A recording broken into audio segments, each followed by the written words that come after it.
स्थिति ऐसी हो गई कि पूरे देश का गृह मंत्री यहाँ पे वोट मांगने आ रहा है। हमारे माननीय विधायक जी ने कभी भी 15 साल में इन मुद्दों पर ध्यान नहीं दिया। आता है कि हो जाएगा, कर देंगे। 15 साल पब्लिक ने इनको देख लिया है। कुछ आपके सामने निर्मल गंगा बह रही है, जैसे कपिल भाई ने कहा है, आचमन के योग नहीं दिया, सारे नाले जो है सब टैप हो चुके हैं। यहाँ पे बाहर से पर्यटन आने का कोई उम्मीद ही नहीं है। भाई तो आपको क्या लग रहा है इस बार ऋषिकेश का मुकाबला कैसा दिख रहा है? सब बहुत कंट्रास्ट होगा। ये विधायक जी के 1000 करोड़ रुपए के काम है। ये काम देखो 1000 करोड़ रुपए काम किए हैं और आज तक कोई इस काम को जुटला दे, इस काम को कोई जुटला दे, ये सारे के सारे काम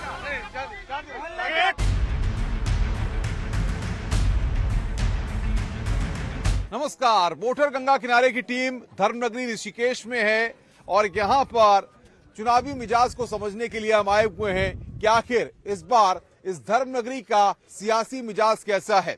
ऋषिकेश की अगर बात करें तो आध्यात्मिक शहर है और इसके अपने निराले अनूठे रंग भी हैं, लेकिन सबसे महत्वपूर्ण बात यह है कि तीर्थ नगरी ऋषिकेश में चुनावी माहौल में इस बार कौन किस पर भारी पड़ने वाला है, ये यहाँ की जनता से हम जानेंगे। तमाम सियासी लोग भी हमारे साथ हैं, उनसे हम बातचीत करेंगे। और सबसे महत्वपूर्ण ये भी है कि ऋषिकेश की अगर बात करें तो केदारनाथ, बद्रीनाथ, गंगोत्री और यमुनोत्री का ये प्रवेश द्वार माना जाता है। ऐसे में धार्मिक दृष्टि से, पर्यटन की दृष्टि से कितना महत्वपूर्ण है और नेताओं ने यहाँ पर जो वादे किए हैं उन वादों पर ये नेता कितने खरे उतरे हैं, ये इन्हीं से यहाँ से समझेंगे।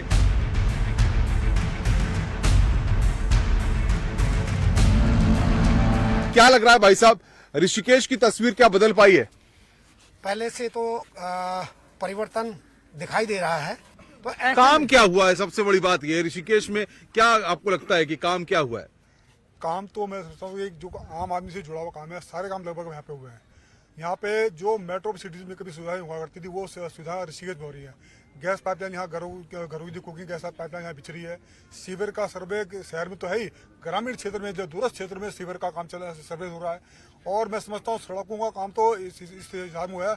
पूरे विधानसभा क्षेत्र में मुझे लगता है 21 कोई सड़कें बाकी रह गई, लगभग सारी सड़कें यहाँ पूरी हो चुकी हैं। जी जी, बहुत महत्वपूर्ण बात आप कह रहे हैं, लेकिन सवाल ये है कि भारतीय जनता पार्टी के विधायक 2017 में यहाँ से जीते प्रेमचंद अग्रवाल और अब 2022 का मुकाबला है। कैसा मुकाबला आप देख रहे हैं?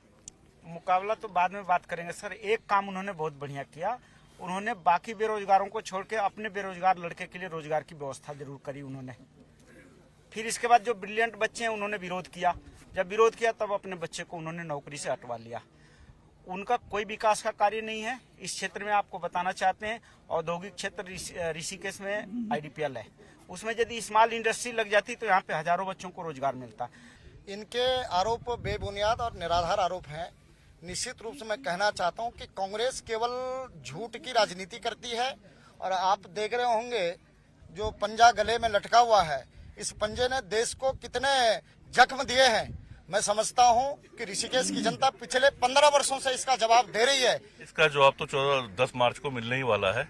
निश्चित तौर से मैं ये समझता हूँ कि यहाँ पे जो हमारे विधायक प्रेमचंद अग्रवाल जी रहे हैं 15 वर्षों से, जो काबिज रहे हैं, वो निश्चित तौर से अपनी कोई उनकी उपलब्धि ऐसी नहीं है कि वो दोबारा से यहाँ पे जनता को मुंह दिखाने लायक रहे। पूरे देश का गृह मंत्री यहाँ पे वोट मांगने आ रहा है। आप ये समझ सकते हैं कि इस टाइम पे भाजपा की क्या स्थिति होने वाली है। भाजपा की स्थिति, भाई साहब क्या लग रहा है आपको, ऋषिकेश में मुद्दे क्या हैं इस बार चुनाव में? मैं व्यापार से उठा के बात करता हूँ। जी जी बोलिए। जब से कोरोना काल लगा है, जब से GST लगी है, तब से कारोबार बिल्कुल ना के बराबर हो गया है।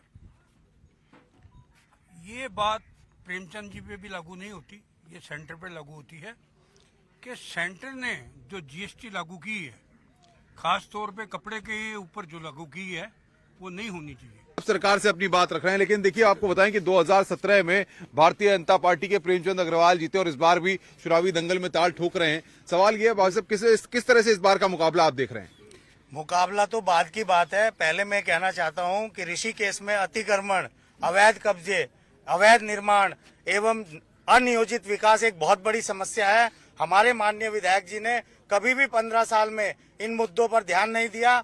माननीय विधायक जी के दबाव के चलते आज तक कोई भी सरकारी विभाग ऋषिकेश को, ये गंभीर आरोप लगा रहे हैं, गंभीर आरोप लगा रहे हैं। देखिए जो ये आरोप जो भी लग रहा है, लेकिन किसी को भी एक तरह से बेरोजगार करना ठीक नहीं है। और उसके लिए कोई ना कोई व्यवस्था बनाई जाएगी। जहां तक रही काम की बात, काम आप देख रखेंगे कि एक यहाँ पर माँ गंगा का एक तट है और इससे पहले की स्थिति ये थी, माँ गंगा आचमन योग्य नहीं थी, लेकिन आज गंगोत्री से लेकर यहाँ तक के जितने भी गंदा नाला यहाँ बहता था सब बंद हो चुके हैं।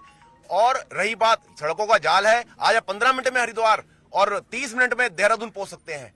और मुझे लगता है विकास की बात है तो रेलवे स्टेशन जो दुनिया का सबसे बढ़िया रेलवे स्टेशन यहाँ पर ऋषिकेश के अंदर बना है, योग नगरी के नाम से, तो मेरा मानना है ये सब अपने आप में पर्याप्त है। एक बार फिर हम जीत की ओर बढ़ रहे हैं। चलिए, भाजपा अपनी जीत के प्रति आश्वस्त है, और भी लोग हैं। क्या लग रहा है युवाओं के लिए क्या हुआ है? देखिए, युवाओं की अगर हम बात करें तो शिक्षा और रोजगार का मुद्दा मुख्य है। विधायक जी 15 साल से अपने घोषणा पत्र में हर बार वादा करते हैं नया कॉलेज बनाएंगे, कभी आता है कि कॉलेज जमीन देख लेंगे, लेकिन धरातल पे कुछ होता नहीं दिखाई दे रहा है। बस आता है कि हो जाएगा, कर देंगे। 15 साल पब्लिक ने इनको देख लिया है। रोजगार की, औद्योगिक क्षेत्र की बात करें तो जैसा बड़े भाई ने कहा कि हमने एम्स में 70% हमने जहां स्थानीय लोगों की रोजगार की मांग की थी, इसके अपितु राजस्थान और छत्तीसगढ़ के जैसे अन्य राष्ट्रों के लोग वहां जॉब कर रहे हैं।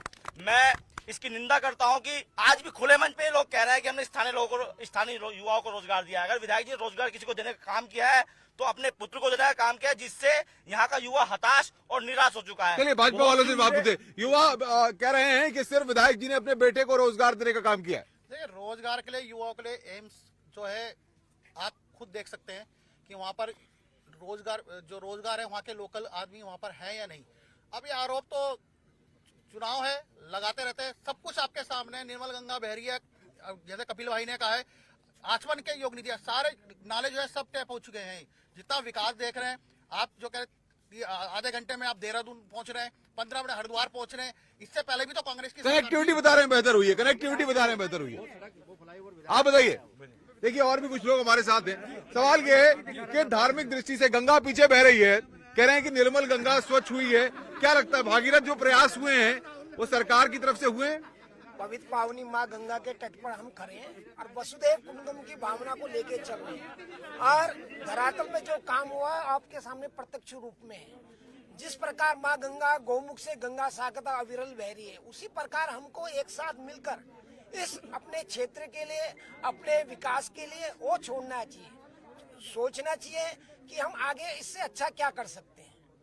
काम हुए लगता है आपको? मैं पहले तो धन्यवाद करना चाह रहा हूँ आपके चैनल का। इस ऋषिकेश विधानसभा में अभूतपूर्व विकास के काम हुए हैं, 1000 करोड़ से अधिक के काम हुए हैं। जो हमारे मित्र भी डिग्री कॉलेज की बात कर रहे थे, उस कॉलेज को सीधे सुमन कैंपस के रूप में स्थापित किया गया। 50 करोड़ वहाँ के लिए स्वीकृत किए गए। नमामि, जिस त्रिवेणी घाट पर हम खड़े हैं, इस त्रिवेणी घाट का विकास प्रेमचंद अग्रवाल ने किया। इस ऋषिकेश विधानसभा में हजारों करोड़ के काम हुए हैं। चाहे आप आज नेशनल हाईवे की बात करेंगे, चाहे 4 फ्लाईओवर की बात करेंगे, परंतु कांग्रेस के लोगों को ये विकास दिखता नहीं है। इनको केवल रोजगार की जो ये बात करते हैं, मुझे लगता है कि इनको और विकास कुछ करें। इनकी पोल तो अभी ये विधायक जी के पीआरओ हैं, इनकी पोल अभी कुछ दिनों पहले खुली। ये एक अवैध काम को नियमित करने के लिए वहाँ पे इनके मेयर के, यहाँ पे निगम के वहाँ पे अधिकारी को फोन करते हैं कि नहीं थोड़ा हल्का हाथ रखना, मतलब अपनों का विकास और दूसरों को लाभ। और ये बात करते हैं, ये निर्मल गंगा की बात करते हैं। 10 कदम आप आगे चलेंगे, आपको दिख जाएगी कितनी सीवर बह रहा है खुलेआम। और ये बात कर रहे हैं कि ऋषिकेश में विकास हुआ है। ऋषिकेश में विकास नहीं हुआ है। ऋषिकेश में जगह जगह गलियां टूटी हुई है। अगर कोई हाईवे बना है, हाईवे कांग्रेस के टाइम पे बने हैं। आप दिल्ली केवल कांग्रेस के टाइम पे बने हैं, कांग्रेस के टाइम पे हाईवे बने हैं। ये तो ये जनता जानती है कि कांग्रेस के टाइम पे कितने हाईवे बने हैं। 2014 से पहले अगर हम यहाँ से देहरादून जाते थे तो 2 घंटे की दूरी 40 किलोमीटर 2 घंटे में तय होता था। ये विजय जी का 1000 करोड़ रुपए के काम है। ये काम देखो, 1000 करोड़ रुपए काम किए हैं और आज तक कोई इस काम को झुठला दे, ये सारे के सारे काम। शांति 1000 करोड़ के काम हुए हैं इस विधानसभा में। इस काम को कोई भी अगर झुठला दे आके, ये इतनी किताब पढ़ी है, एक भी काम एक काम को भी कोई झुठला दे हम माफ देंगे। शांति। धार्मिक और पर्यटन दृष्टि से क्या क्या ऋषिकेश में हुआ? धार्मिक और पर्यटन धार्मिक दृष्टि से आज त्रिवेणी घाट की धारा जो है यहाँ पे आ रही है, ये अपने आप में पर्याप्त है। मैं समझता हूँ कि ऋषिकेश में पहचान ऋषिकेश त्रिवेणी घाट से, और त्रिवेणी घाट का सौंदर्यकरण आप स्वयं देख रहे हैं कितना सुंदर यहाँ पे। और इसके अलावा आप यहाँ देखेंगे यहाँ पे जो ट्रांसपोर्ट बिजनेस था, ट्रांसपोर्ट बिजनेस कोरोना काल में अध्यक्ष जी इतनी बड़ी सौगात दी, इनका टैक्स माफ कराया। शांति बना रखिए, शांति बोलिए बताइए। ये जो डिग्री कॉलेज की बात कर रहे थे, वहाँ पे विधायक जी ने सिर्फ नाम बदलने का काम करा है। जो डिग्री कॉलेज आज से 7 साल पहले हमारा ए ग्रेड का कॉलेज था, ऑटोनॉमस कॉलेज था, हमारे डिग्री कॉलेज 4 विधानसभा के बच्चे आते थे पढ़ने। आज की डेट में इतना दुर्भाग्य हो गया, मात्र डिग्री कॉलेज उनके घर से 10 कदम की दूरी पर था। उस कॉलेज का आज ये 10 हो गए, जिस डिग्री कॉलेज में 4 विधानसभा के बच्चे आते थे, आज भी डिग्री कॉलेज में इसी विधानसभा का बच्चा नहीं पढ़ पा रहा है। ऋषिकेश को जिला बनाने की मांग होती है, ऋषिकेश के लिए शिक्षा का स्तर यहाँ पर सुधारने की बात होती है, लेकिन सवाल यहाँ पर ये क्या लगता है ऋषिकेश की सूरत बदलने के लिए क्या करना चाहिए? देखिए, मैं एक बात कांग्रेस भाइयों से पूछना चाहता हूँ कि मेरे कांग्रेस के जितने मित्र हैं, अगर कांग्रेस इतनी पाक साफ है तो शांत हो जाइए। तो कांग्रेस इतनी फाड़ क्यों है? निर्दलीय लोग लड़ रहे हैं कांग्रेस के चुनाव, तो कांग्रेस तो पहले हार चुकी है अपनी, क्योंकि इनके तय नहीं अभी प्रत्याशी, और एक निर्दलीय लड़ रहे हैं। तो कांग्रेस यहाँ पे ऋषिकेश में आपको क्या लगता है ऋषिकेश के लिए क्या होना चाहिए? भारतीय जनता पार्टी प्रेमचंद अग्रवाल इतना विकास किया, इतना काम किया, एक भी ऐसा कोई आरोप बता दे हमारे को कि उनके खिलाफ हुआ है, मैं राजनीति करना छोड़ दूंगा। प्रेमचंद अग्रवाल सबसे बड़ी। नहीं, सवाल ये है, सवाल ये भी चाहिए। पर्यटन के लिहाज से ऋषिकेश तीर्थ के हिसाब से काफी महत्वपूर्ण है। आपको लगता है कि रोजगार, परिवहन, ये सारे ऐसी चीजें हैं जो यहाँ की आय के साधन हैं, क्या लोगों की आय वाकई में बढ़ी है? कुछ हुआ यहाँ पर? ऋषिकेश में जो है, जब से कोविड काल आया है, 22 मार्च 2020 को माननीय प्रधानमंत्री जी ने घोषणा करी थी जनता कर्फ्यू के नाम पे। जनता कर्फ्यू के नाम पे जो उसके बाद जय आपका जो है कर्फ्यू के बाद लॉकडाउन लगा दिया गया, पहले जब प्रदेश सरकार ने, फिर केंद्र सरकार ने। उसके बाद से ऋषिकेश का जब पर्यटन उद्योग तो पूर्ण रूप से जीरो हो गया, धरातल पे आ चुका है। आज की तारीख में ऋषिकेश के अंदर ना तो जो है, और हाँ ये ट्रिपल इंजन की सरकार यानी कि नगर पालिका ने, ये नगर निगम ने हम पे जो है टैक्स की जो ऐसी मार मारी है, होटल इंडस्ट्री या जितने भी व्यवसाय पे है, ऐसी मार मारी है कि जो हर किसी की खामड़ टूट चुकी है। यहाँ तक कि पार्षदों ने, मैं जो पार्षदों को सम्मानित का पूर्ण रूप से जो सम्मान देता हूँ, पार्षदों ने एक प्रस्ताव पास किया कि जो है ऋषिकेश की जो है ना, पहले तो जो है 31 जुलाई 2020 को जो पहली भी इन लोगों ने जब बैठक बुलाई, अध्याचित बैठक के लिए उन्होंने प्रस्ताव दिया, परंतु जो है नगर निगम की मेयर और जो नगर निगम के जो है जो अधिकारियों ने जब बैठक चलिए, ये आप अपनी बात रख रहे हैं। भाई साहब, आपको क्या लगता है? ऐसा है जैसे इन्होंने पहले हाउस टैक्स में 50% की किसी जुलाई में एक छूट दी थी, पर उसके बाद में उसको अंदर बैठ करके उसको 15% कर दिया गया। देखो, पहले तो मैं आपका न्यूज 18 वालों का बहुत धन्यवाद कहूंगा कि आप लोगों ने हमें यहाँ बुलाया। आप जहाँ तक आप कह रहे हैं कि सरकार नहीं सोच रही है, अगर सरकार नहीं सोच रही होती तो आप जहाँ खड़े हैं ये सरकार की देन है, भारतीय जनता पार्टी की देन है, माननीय विधायक प्रेमचंद अग्रवाल जी की देन है, जिस त्रिवेणी घाट पर खड़े। एनडी तिवारी जी के टाइम में इसका एक्सटेंशन हुआ था, और वो सामने जो आपको आस्था पथ नजर आ रहा है, वो आस्था पथ हमारे पूर्व मुख्यमंत्री एनडी तिवारी जी की देन है। यहाँ पे ये दूसरे के कार्य का श्रेय लेना चाहता है, केवल इनके पास अपनी कोई उपलब्धि नहीं है। आप बार बार देख रहे होंगे कि भाजपा के जितने पदाधिकारी यहाँ पे खड़े हुए हैं, ये सेंट्रल गवर्नमेंट का जो काम है उनको ये कह रहे हैं एनडी तिवारी जी ने बनवाया, आप अपना क्रेडिट लेना चाह रहे हैं? मैरिन ड्राइव आस्था पथ एनडी तिवारी की सरकार कब आई थी ये आप अपने गणितों में देख लीजिएगा, और माननीय विधानसभा अध्यक्ष या प्रेमचंद अग्रवाल जी जब बने उसमें देख लीजिए क्या काम हुआ, वो तो आपके वाली की सरकार ने आंकड़ों को देखोगे आपको पता लग जाएगा क्या हुआ क्या नहीं।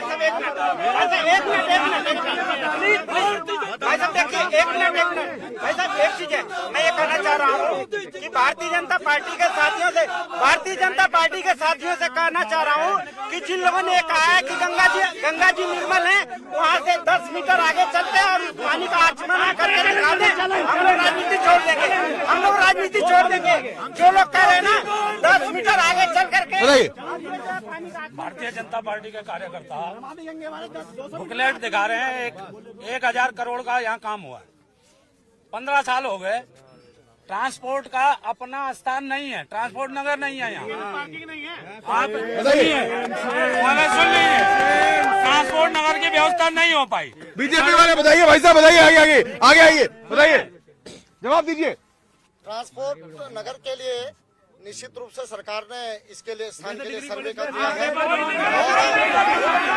मैं बताना चाहता हूँ ये छोटी सरकार नहीं है। अगर हम विकास का दावा भारतीय जनता पार्टी ही करती है, हमने विकास किया है, हम विकास कर रहे हैं और आगे भी विकास भारतीय जनता पार्टी करेगी। निश्चित रूप से कांग्रेस ने इस देश को पिछले 70 सालों में लूटा है। मतलब आपको क्या लग रहा है इस बार ऋषिकेश का मुकाबला कैसा दिख रहा है? सब बहुत कंट्रास्ट होगा, अभी तो मजाक लग रहा है, आगे जाकर के बहुत उलट पलट होने वाली है। लग रहा है इस बार दिलचस्प मुकाबला साहब, क्योंकि मैं ज्योतिष हूँ और मेरी ज्योतिष गणना भी कह रही है कि परिवर्तन के योग बन रहे हैं। अच्छा, अगर धार्मिक दृष्टि से देखा जाए तो आपको क्या लगता है ऋषिकेश में कितना बदलाव हुआ है? साहब 0। कारण क्या है कि जितनी धार्मिक संपत्तियां हैं, ये यहाँ पे लोगों के लिए धार्मिक व्यवस्था की गई थी कि यात्री आए और उनके लिए व्यवस्था की जाए। सबका व्यवसायीकरण कर दिया गया है और माननीय विधायक साहब को अगर शिकायत भी की जाए तो एक कान से सुनते हैं, दूसरे से गोली की तरह। विधायक जी सुनते नहीं है? विधायक जी पूरी सुनते हैं और अब जो यहाँ से लेकर हरिपुर के लिए यहाँ तक जो सड़कों का जाल बिछा हुआ है वो मेरे ख्याल से सुनने के कारण नहीं हुआ होगा। और जो अभी एक बात हुई खुर्दबुर संपत्तियों की, किसने खुर्दबुर करी, इसकी जांच हो जाए, सारा दूध का दूध पानी का पानी हो जाएगा। झूठ बोल रहे हैं सर, बिल्कुल झूठ बोल रहे हैं। वो निर्दलीय प्रत्याशी थे और 15 साल हो रहे हैं निर्दलीय प्रत्याशी रहे। ये भारतीय जनता पार्टी है जो कह रही त्रिवेणी घाट इन्होंने बनाया, बोर्ड सामने लगा, वीरेंद्र शर्मा जी के टाइम में ये मूर्तियां बनी है। ठीक है, ये वो भारतीय जनता पार्टी है। चुनाव के नाम पर भीड़, उत्तराखंड के रोजगार के नाम पर पर्यटन बंद। निश्चित तौर पे यहाँ बात चल रही है विधानसभा चुनाव की। अगर हम बात करें फ्लाईओवर किसने बनाया, वो विधानसभा के क्राइटेरिया के अंदर नहीं आता। सब नंबर 1 अगर हम नहीं बनाए, बीजेपी देखो, मैं ये कहना चाहता हूँ, कांग्रेस घबरा गई है, चौथी बार हम जीत रहे हैं।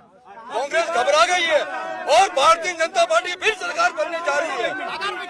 यहाँ से लेकर उत्तर प्रदेश तक हमारी सरकार बनने जा रही है। विकास हो रहा है, उसके बाद कसम हो रहा है और रोक लगने से कोई काम नहीं होगा। विधानसभा ऋषिकेश में शिक्षा के नाम पर, विधानसभा ऋषिकेश में स्वास्थ्य के नाम पे, विधानसभा ऋषिकेश के अंदर रोजगार के नाम पे ऋषिकेश को अतिक्रमण मुक्त करो। काम पे बात करें, काम पे। ये केंद्र सरकार की उपलब्धियों को अपने श्रेय, उनका श्रेय आप लोग मत दें। रोजगार की बात करें, काम धंधे की बात करें और ये ऋषिकेश विधानसभा है। ऋषिकेश विधानसभा की बात करें, यहाँ पे प्लीज साइलेंट हो जाइए। मैं भाई साहब एक मिनट प्लीज, हाथ जोड़कर निवेदन है। मैं ये कहना चाह रहा हूँ भारतीय जनता पार्टी जिंदाबाद। जब कोरोना काल में स्कूल बंद थे और उस स्कूलों के अंदर सारे आम आदमी के बच्चे पढ़ रहे थे, उसकी फीस की माफी क्यों नहीं की गई? विधानसभा अध्यक्ष जी ने क्यों नहीं की? गरीब लोगों के बच्चों की फीस माफ किया गया है।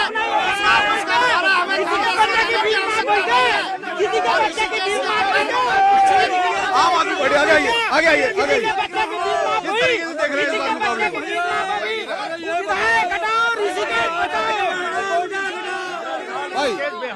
भाई बताइए। ये जनता बताएगी, जनता। माननीय नरेंद्र मोदी जी 40,000 बोलिए, जवाब दीजिए।